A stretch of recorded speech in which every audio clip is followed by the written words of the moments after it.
I am one of your hosts, Marc Adams of the 49ers Camelot Show. I'm joined by Anthony Robertson of the 49ers Cutback podcast. Ant, my friend, how's it going? It's going well. We're getting close to training camp now. Now we're in July. It's finally starting to feel like camp is just around the corner. It'll be a couple weeks and the rookies will be reporting, and then it's going to be football time again. And thank goodness. I'm ready for the in-season content, the games to start up. I'm itching for football right now, and I just can't wait for football season to start. Could it be September already? I would love for that to happen. Yeah, it's crazy because this time of the year, whether you're a content creator or a journalist or a reporter that has to write and report and all that stuff, it's really a boring time of the year. Once the team finishes the mandatory minicamp and they're free for the summer until training camp, it's kind of a boring time. But Brandon Aiyuk has been keeping us entertained, and he's been giving us things to talk about, things to write about. And so I'm appreciative to that, because this past week I've had to cover all of the news for 49ers Web Zone. And so I was thankful that Aiyuk gave us so much to talk about throughout the week. But what I wanted to do today is jump into one of the articles that I wrote this week, was where ESPN's Mike Clay released a PDF that has projections for every NFL team. He has rankings and projections for every position. And I thought it was really interesting. And there were 10 highlights that I pulled out for the 49ers. And so I thought it would be fun to go talk about that. Josh, what's up, man? Josh is here with us in the chat. So good to have him. So if you haven't seen this, you can go to 49ers Web Zone, and the title is ESPN releases its 2024 projections for the 49ers. So if you haven't read it, go look at it, because in the second paragraph, there's a link to Mike Clay's PDF, and it has tons of information. So I want to hit on these, but I also want you to take some time to go check out his work, because he did just an incredible job. Lots and lots of information. So before we move on, you hear me okay? Yeah, I can hear you okay. All right, good, because I had to reset up my setup, and so I'm not hearing myself that well, but maybe I'll turn it up a little and see. All right, so let's jump in, everybody, and see what all we have. So the first thing is, and again, these are not my thoughts. These are Mike Clay's. I don't really know what if he just looked at last year's stats and then gave opinions on what he thought things would be like for this year, or if he really dug deeper. I'm not really sure. I haven't looked to see how he came to all of these, but I'm going to give you my 10 highlights from Mike Clay's projections for each NFL team. But we're only going to talk about the 49ers. So let's jump in. Number one is that Brock Purdy will take a step back, at least statistically. Now, I wrote that because last season, Brock Purdy passed for 4,280 yards. This season, Mike Clay has him projected to throw for 3,899 yards, so almost 3,900 yards. Last season, he had 31 touchdowns. This year, Mike Clay has him projected to throw 24 touchdowns. He threw 11 interceptions last year. He has him at 11 this year. It's possible that Brock Purdy is going to have worse stats, but actually be better in 2024. Ant, what do you think about that first highlight?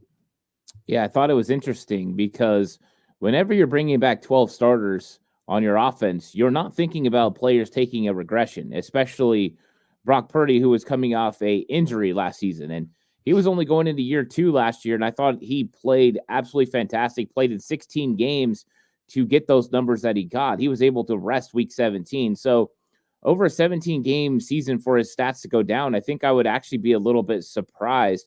I actually expect Brock Purdy to have a really close to the same stats as he had last year, just because they continue to add weapons. They add Logan Thomas, which means probably more 12 personnel, more opportunities there. They add Ricky Pearsall to go to a wide receiver room that's already very talented. To me, this doesn't really look like a team that's going to take a step back. And I think Brock Purdy is just getting more and more comfortable in this offense. And we know just from history of Kyle Shanahan's offense, the longer a quarterback's in it, usually the more they have control over the offense as far as they understand what he's doing and how he sees it. And one thing Brock Purdy said in a lot of his interviews that I think is one of the best things you could say as a quarterback is he's trying to see the game the way Kyle Shanahan sees it. If he can see the game through Kyle Shanahan's eyes, they're going to be on the same page as far as calls, reads, and coverage, and then get the ball out. So I would be surprised to see Brock Purdy have a drop-off in touchdowns from 24 or from 31 to 24. I think that one's going to be a little bit closer. I think 30 touchdowns is probably what I would see for Brock Purdy, because I think there's going to be opportunities, because I don't know about you, but I think the league is going to be trying to stop the offensive player of the year from getting going and the 49ers from getting that run game close to 1,500 yards last year. So I think Brock Purdy's still going to have a lot of opportunities, and who knows what Kyle Shanahan could do this season with 12 personnel, 10 personnel. I think it's going to be a fun season. Kenny said more play action. CMC decoy will open up some huge pass plays. Brock numbers go up, Marc. So again, these are not my thoughts. These are from ESPN's Mike Clay. He did a projection of all the NFL teams. Go to 49ers web zone and find the article. ESPN releases its 2024 projections. You're going to find that there's some really incredible stuff in here, but I'm pulling out my 10, the 10 that really jumped out to me the most. And so I thought this was pretty interesting. Let's see. There was something. Oh, Kenny also said, I think you guys are the only people talking about Shaquille Brown. That's because we're ahead of everybody else. What can I say? No. So good stuff on Brock Purdy. The second one is that Christian McCaffrey will have another big season. So will McCaffrey top his 2023 season? Well, not according to Mike Clay, but he'll come close. Mike Clay has him rushing for 1,243 yards and 12 touchdowns while catching 67 passes for 527 yards and 4 touchdowns. Those numbers aren't too far off from what he actually did last season. I think it's interesting that Christian McCaffrey's numbers are coming down a little bit and Brock Purdy's numbers are coming down a little bit. You would think if McCaffrey's numbers are coming down that Brock Purdy's would be going up a little bit. Of course, it could mean that he's taking into account Kyle Shanahan saying there's going to be potentially less carries for Christian McCaffrey as they continue to monitor his workload during the season, which could mean more numbers for Elijah Mitchell, more numbers for Jordan Mason, or whatever that may be. I think it's realistic to think that Christian McCaffrey's not going to get the 1,400 plus yards he got last year on the ground. I do think that number will probably come down. So I don't think he's too far off. I think, 1,200, 1,300 yards, and you sprinkle in some yards for Elijah Mitchell, Jordan Mason. I think that sounds about right. And I think him having a 500 yards catching the football seems pretty legit as well. So to me, this one doesn't surprise me. I think there is going to be some attention by defenses to try to limit Christian McCaffrey's effectiveness in the run game.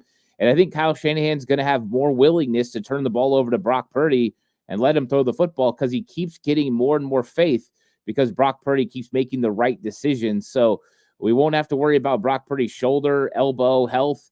We know that he's going to be good. He's going to be ready to go. And I think that, McCaffrey's numbers might come down slightly, but that could be because of the emergence of one of the other guys getting more opportunities. Well, Josh thinks that he's going to go 1,000. So, boy, I would be shocked if he had over 2,000 yards last season from scrimmage, but man, to do 1,000, he's definitely going to get 1,000 unless he gets hurt. He's definitely going to get 1,000 rushing. But last year, I think he was under or right around 500 yards receiving. I just don't see him getting to 1,000 yards receiving, especially with all the weapons. Now, if the 49ers surprise us and they throw more than they did last year, then who knows? Yeah, it all depends on what Kyle Shanahan needs to do to attack defenses. That's one of the things that you're going to see during this season is different players are going to be highlighted by the different matchups of the opposing team they're going to play. That's why getting a guy like Ricky Pearsall doesn't just have future implications, but current, because now you can run 10 personnel and put 4 wide receivers on the field if you want to and get a different look from a defense than you would normally get, or 12 personnel with Logan Thomas. There's so many different things you can do to manipulate defenses, and that's what you have to do. Put your players in the best situations to be successful. For some cases, that could be Christian McCaffrey matched up against linebackers and winning in the passing game. And for other instances, it might not be that. It might be him running the ball. So it's whatever you can do to manipulate a defense and the personnel that they have out on the field. All right, the third one was Brandon Aiyuk and Deebo Samuel will be about the same statistically. So Clay has Aiyuk having a little bit of a down year, 75 catches for 1,068 yards. I think last year he was somewhere around 75 catches. In fact, I have that right here, 75 catches for 1,342. So he has them with about almost 300 yards less receiving. But he has Deebo about the same production as he had in 2023 with 62 catches for 924. So he has those two about the same as each other. He has Deebo with less rushing yardage in 2024, mainly based off fewer attempts. So that's going to be interesting to see how that gets, because right now Deebo has shown up for the entire offseason. He looks like he's in great shape, and then here we have Aiyuk, who's wearing a Pittsburgh Pirates hat and going on podcasts and complaining, and who knows what he's going to look like when he comes to camp. I always think it's interesting that you have the same amount of catches, but a lot less yardage, because I think that's the normal thought process when thinking about a team. But when you look at what Kyle Shanahan does in his offense and then Brandon Aiyuk's ability to get open, there's a lot of plays that just go down the field. You have a lot of plays and a lot of offenses that would be, more underneath. But with Brandon Aiyuk, intermediate routes are open. A lot of that plays into the play action game and the 49ers being able to get the ball out. But just the way that Kyle Shanahan runs his concepts, you're going to have those plays that are going to get 17, 18 yards down the field. So to me, if Aiyuk is catching 75 passes, I don't think his numbers drop 300 yards. I could see it dropping 100 yards. Maybe he doesn't break tackles. Maybe he doesn't get as much yak yardage. But to me, that one, I don't see. I do think there's going to be yards spread out amongst other players. I mean, last year, Kittle got 1,000. Deebo nearly got 1,000. And now you're going to add potential weapons in Ricky Pearsall and others. We'll see what happens. But I think if he's getting the same amount of catches, he's getting pretty close to the same amount of yards, because it's not like Aiyuk is an absolute yak monster like Deebo. He's a guy who catches the ball. He gets a little bit of yak afterwards. But I think that it's just going to equate to more yardage because of how it's schemed up. Yeah, so Josh said that Deebo's not sniffing 1,000 receiving. Lou says Deebo's going to have an up year, looking for a big bag. John Neville's in the chat. He says, how deadly would a formation be with Jacob Cowing and Danny Gray on the field together? Preseason about to be a real one. We're actually going to talk about those two here in a little bit because they were mentioned as well. So let's move on. Number 4. This is where, so far, I feel like everything's pretty normal, right? Purdy about the same, maybe a little bit less statistically. McCaffrey about the same. Aiyuk and Deebo performing.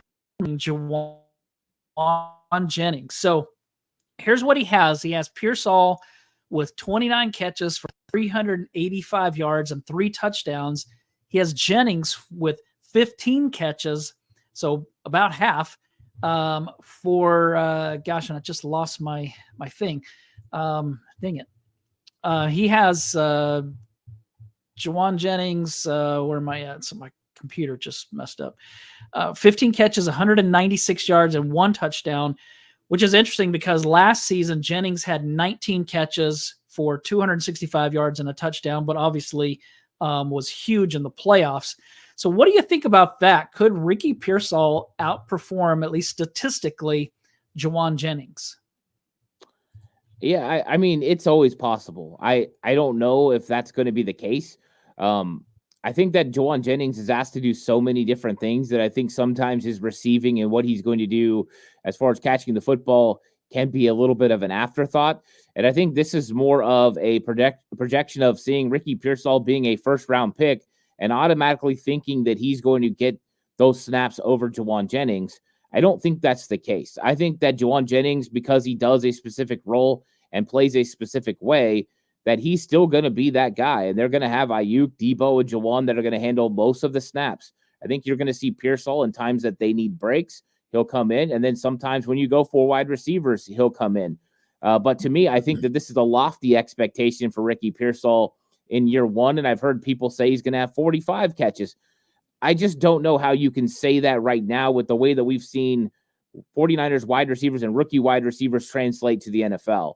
I think that Ricky Pearsall is going to do a pretty good job. He's going to have some targets. He's going to have some catches, and maybe he'll come close, and him and Juwan Jennings will equal out. And it's not like Jennings puts up a lot of numbers in any season. He normally has around 20 catches, depending on season, for between 200 and 400 yards. But it's still a lot to say that Pearsall is basically going to double him up and really do that good of a job. I hope it happens because that means Ricky Pearsall is what everyone's hoping he's going to be.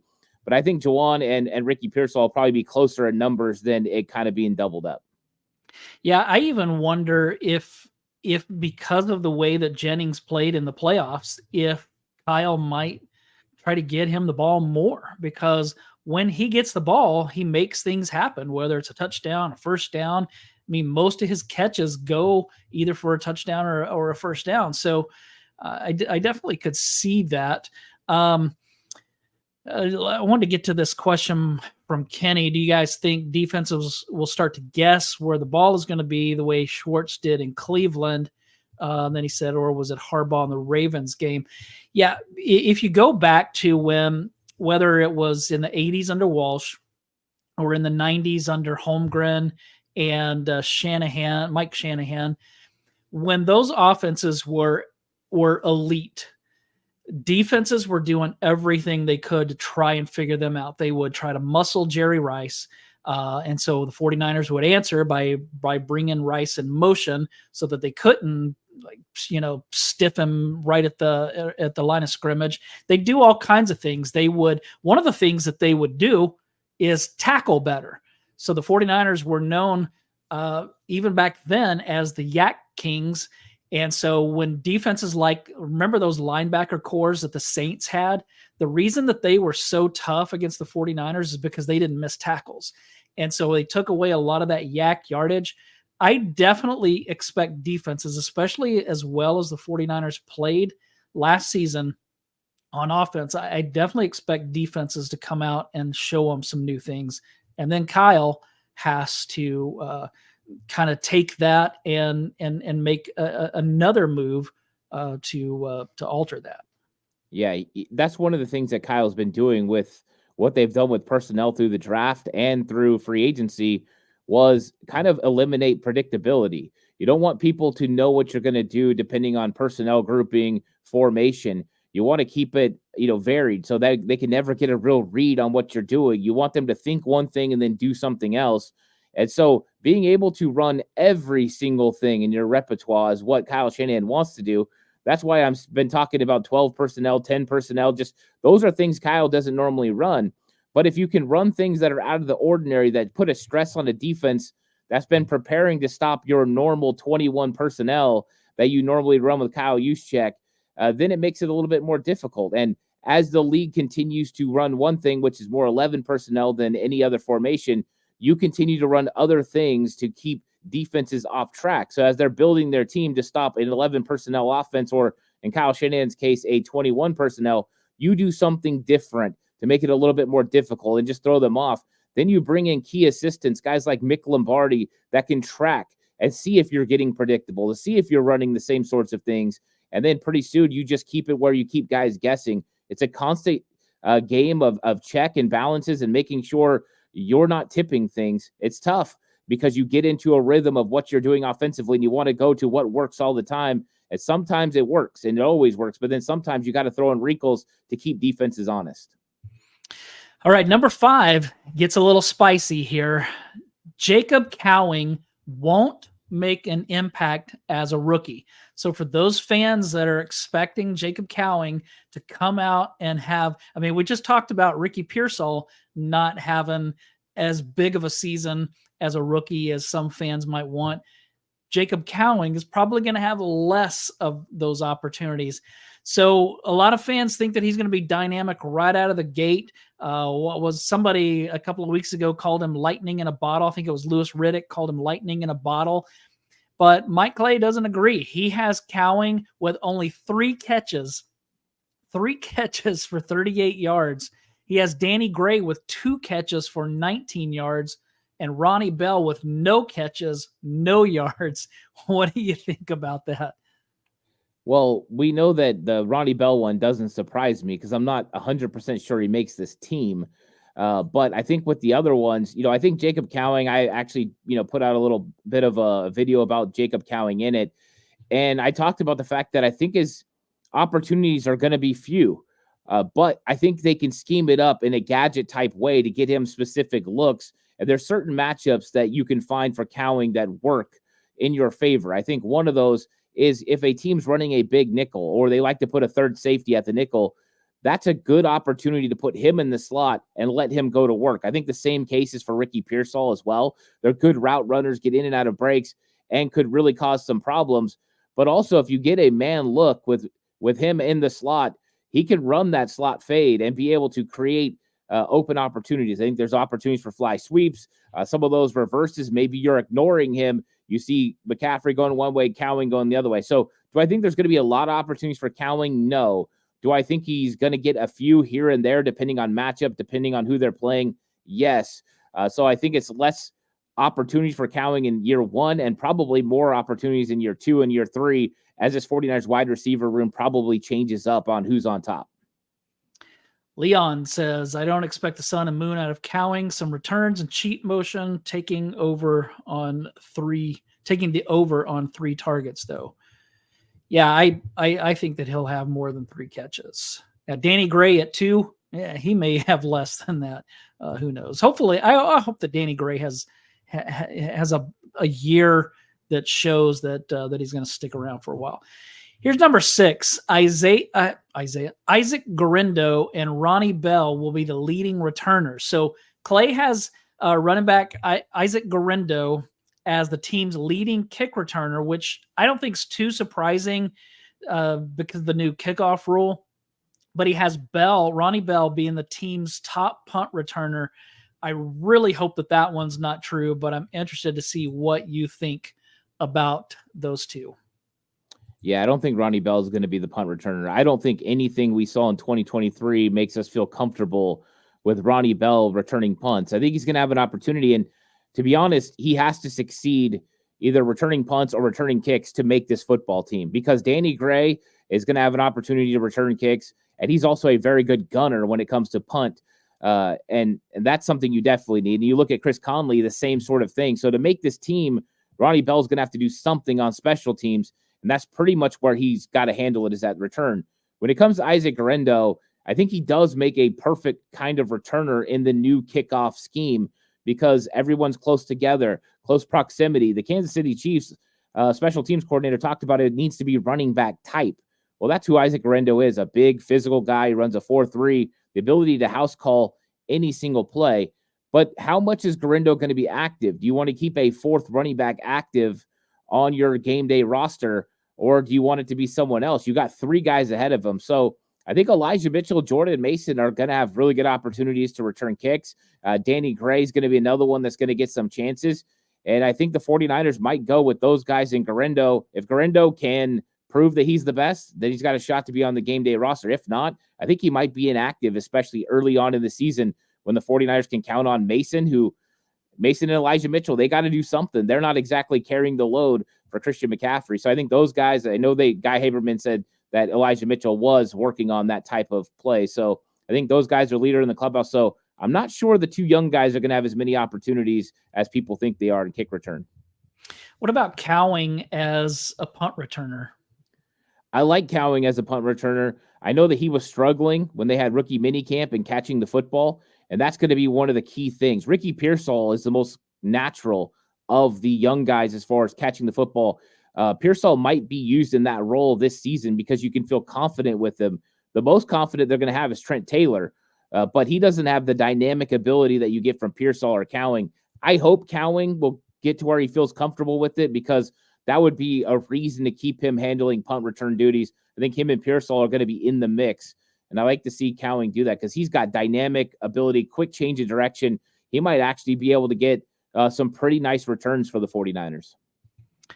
Yeah, Josh says no to rookie punt returners, and I can't disagree with that.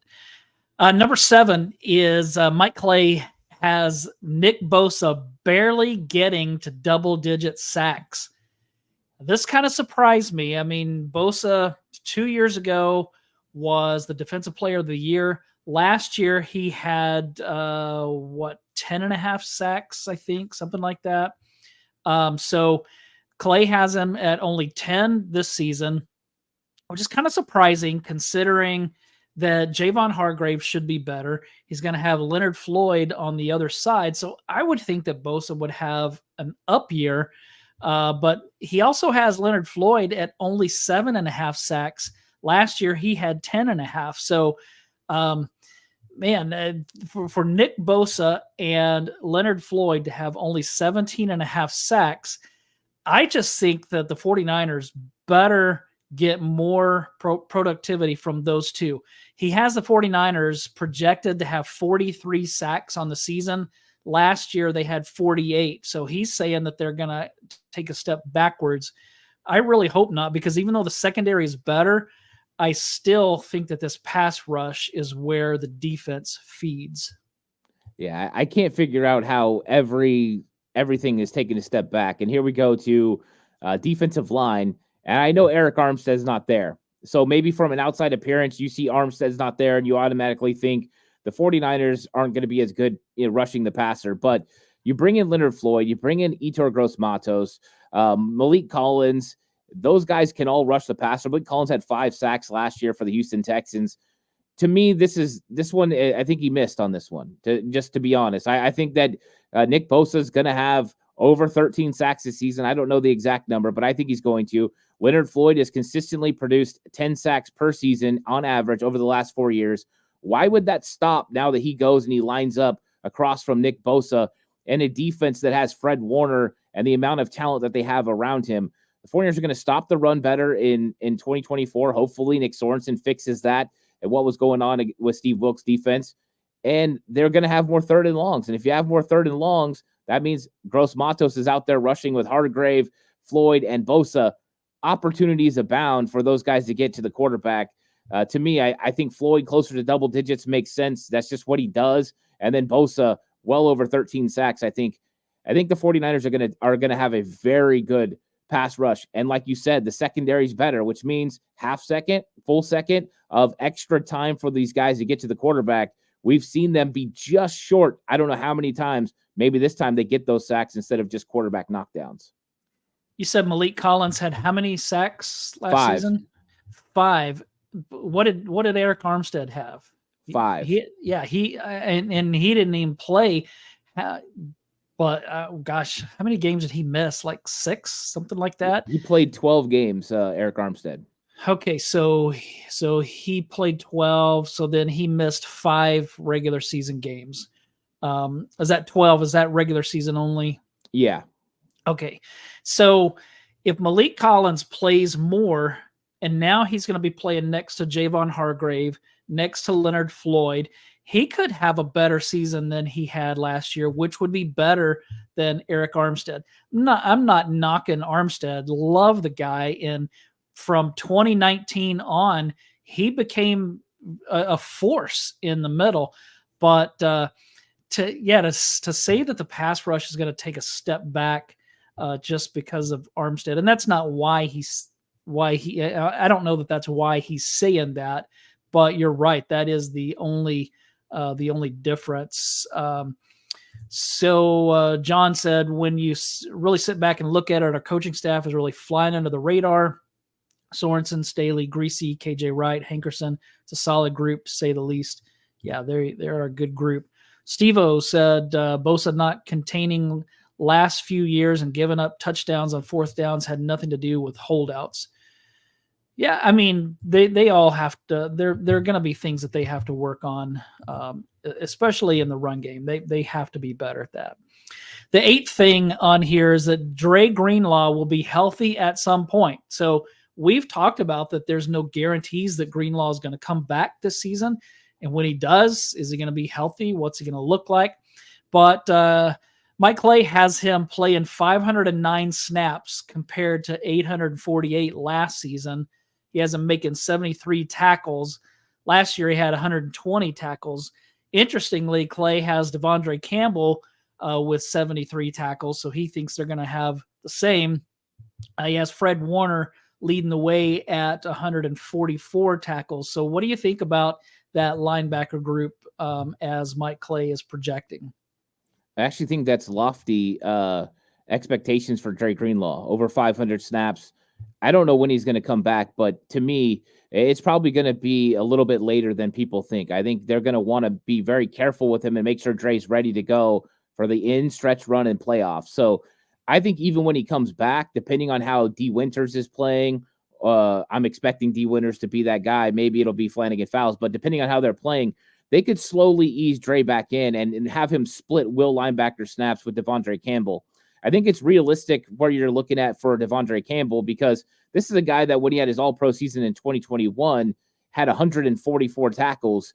That's just a crazy amount of ability there. Plus, he doesn't really miss tackles. Last year, he only missed 3% of his tackles. That's fantastic. And that's exactly what the 49ers need to be better in the run defense and better stopping the run. So to me, I think that his isn't that far off. I actually think he could go up a little bit because I think he's going to play more than what Clay thinks he's going to play. But I think Dre, it's just smart to kind of ease him back in, make sure they take care of him, make sure he's fully healthy. So I would expect his number probably to be 350 to 400 snaps, probably in that range as they work him in. And then once we get to the playoffs, hopefully he's full go with Warner, with Devondre Campbell. Then they're a really, really good linebacker group. And I think they'll be very stout against the run. Josh mentioned D. Winters' snap count projection. He is projected to play 75 snaps, so not very much. Projected to have 10 tackles. But I mean, it sounds like you're expecting more out of D. Winters rather than Campbell. I would love to see that, because not that I have anything against Campbell. I just think that Winters is a younger guy, and if he outperforms Campbell, then that's good for the 49ers. Yeah, one thing to remember about Devondre Campbell is if you go just look, because a lot of people have been attacking him in coverage. It's like, hey, this guy's not very good in coverage. If you go look at his advanced stats, Devondre Campbell's completion percentage against him is only 2% higher than Dre Greenlaw was last year. Devondre Campbell's going to play a solid linebacker, and I think that him just understanding what's expected of him in this defense, already playing in the system for Dan Quinn, it's going to be like, something that he's used to. He's going to feel comfortable. With D. Winters has all the intangibles you need to be a great player in this league. The instincts are through the roof. His ability to decipher information is good. He just had to feel comfortable in his role. And last year, that's tough for a rookie coming in, learning a new defense, learning a new style. Once you learn it, then you can put those instincts and play with instincts that you have, like Talanoa Hufanga did in his second year. So I think Winters gets on the field with Devondre Campbell and Fred Warner. I think they're going to have a lot of really good plays together. And how good would that be to have a player that athletic and D. Winters that can go cover people and then also be there to help in the run? I think it could be important. Also, an under the radar stat for D. Winters is the amount of sacks that he gets. Go back and watch TCU. He rushed the passer at a high level and was a very good blitzer. That could be something that Nick Sorensen taps into early for the young second-year player. I like the comparison of D. Winter's second year to Talanoa Hufanga, who in his second year was an All-Pro. Love to see something like that. Number 9, this is a tough one, so everybody take a deep breath. Mike Clay has Ambry Thomas playing ahead of the younger corners. So yes, he has Ambry Thomas playing 534 snaps compared to Renardo Green at 224, Isaac Yedem at 160, and Rock Ya-Sin at 32. He doesn't even list Darrell Luter Jr. or Samuel Womack. So I can't envision Ambry Thomas playing that much more than those younger guys. And I hope that that's not the case, because we've seen enough of Ambry Thomas. I think that this is, one of those things where you're on the outside. And I do like to find out what the outside world and outside perspective is, compared to the people that listen, talk, breathe, bleed 49ers all the time. And I think this is one of those ones where they've seen Ambry Thomas play a lot of snaps in his career, and they're like, oh, he's gonna play. They don't understand the 49ers brought in Isaac Yedem and Rock Ya-Sin to replace Ambry Thomas because they're not getting that production that they need. They brought in Renardo Green to hopefully eventually be able to play nickel, so that way Lenore can stay out. All these moves are to benefit them at outside corner and get Ambry Thomas off the field. They weren't good enough with Ambry Thomas on the field. So to me, this is not a case where Ambry Thomas has 534 snaps. I think the bigger question is if he has any snaps for the 49ers in 2024, because you've got guys. I think Isaac Yedem is being undersold by the national media, but I think after this season, playing with this front seven and this defensive scheme, there's going to be a lot of people that are going to want to pay him some big time money, because those 14 pass breakups are probably going to turn into 4 or 5 interceptions. And then what happens? So no, I think there's a big miss on this one. I think so far defensively, big misses from Clay. And I get it. It's hard to predict, but this pass rush getting worse. And now Ambry Thomas playing 534 snaps. I don't like it. I don't see it. And if it happens, we're not going to be as good as a defense as we should be. All right, so here's the last one, and this is the part that's hard for me to really come to an agreement or come to an understanding on. He has Ambry Thomas playing ahead of some of the younger corners. He has Bosa and Floyd with only 17.5 combined sacks. He has Ronnie Bell as the punt returner. Jacob Cowing not making any kind of impact. Ricky Pearsall outperforming Juwan Jennings. Aiyuk and Debo a little bit worse than they were last season. McCaffrey about the same. Purdy a little bit worse than last year.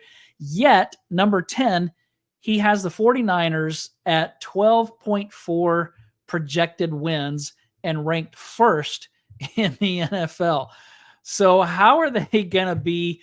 He has the offense ranked 5th overall, the defense ranked 4th overall, but the team ranked number 2 overall. So how does he have all of that? All of those numbers that are going to be worse this season, but he has the 49ers winning more games than they did last year. Yeah, I think a lot of times when people start talking about numbers and projections, they have a hard time believing that a player can get better or a player can have more success than they had the previous year. So you bet on the under, and that's, I think, what he did in a lot of cases here. Well, Brock Purdy, is still a 7th round pick, Mr. Irrelevant. He's got to take a step back. There's no way he can do what he did last year. Brandon Aiyuk had that big, there's no way Brandon Aiyuk can do that again. And I think that that's a dangerous game to play, because when you look at guys like Brandon Aiyuk or Brock Purdy, they've gotten better in every single year that they've played. They keep trending in the right direction. They keep going up. With Bosa, his numbers were significant. Last year, it was a little down because of, I think, his late training camp. I think that did hurt him as far as overall stats. So to me, this is one of those cases where he got caught predicting everything was going to go down, because that's what normally they do. And then when he got to wins, it's like, wait a second, though, they're still the best roster in the NFL. They're going to win a lot of football games. So I think he got caught here a little bit. I do think the 49ers, that 12.4 projected wins, I don't think that's too far off, because I think they got a really good football team, and finishing first in the NFL, that wouldn't surprise me at all. So these were Mike Clay's projections. He's from ESPN. You can go to 49erswebzone.com and find the article. ESPN releases the 49ers 2024 projections or something like that. And in that second paragraph, there's a link that will take you right to the PDF that all of this information. And this, we only talked highlights for the 49ers. There's a lot of information that you'll find in there for every team, for every position. And so it's really interesting. I'd encourage you to take a look at that. Anything else, Ant, before we take off? No, I mean, I think this is an interesting conversation because anytime someone puts projections out there, you start thinking about what the team is going to do during the season and how it's going to project out. And then that's when you start thinking about how Kyle's going to use these players. I think it's kind of an overview that gets you started on the conversation. And it's cool to see people in chat that really understand this football team coming through with, some comments about this and how things are going to take off. I think it just shows that the 49er fan base has a real pulse on this football team. And I like to see that because that's what makes it fun. That's what makes the NFL fun. That's what makes 49ers football fun, is getting invested in your team and having a pulse on what they're going to do and knowing all the players 1 through 90. And I think that's one of the cool things is people that are really invested have all the understanding of who these players are and which guys are going to step up. And you can see the little bit of a discrepancy between people involved in the 49ers every day and then national media members. But yeah, he did a lot of great work. I'll give a lot of credit to him. I don't think everything he said was off. I think he hit on some real points, and it made for a good conversation to have.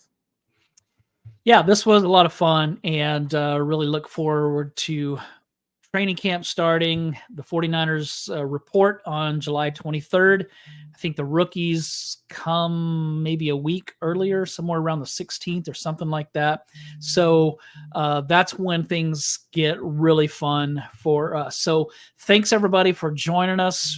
Thanks especially to all those that were in the chat with us live. It's always a lot of fun to talk back and forth. Thanks, Ant, for being part of this today, and everybody have a great rest of your week. We'll be back next Wednesday at the same time, 2:00 Pacific time, 4:00 Central. So come back and join us next week for the Red and Bold Show.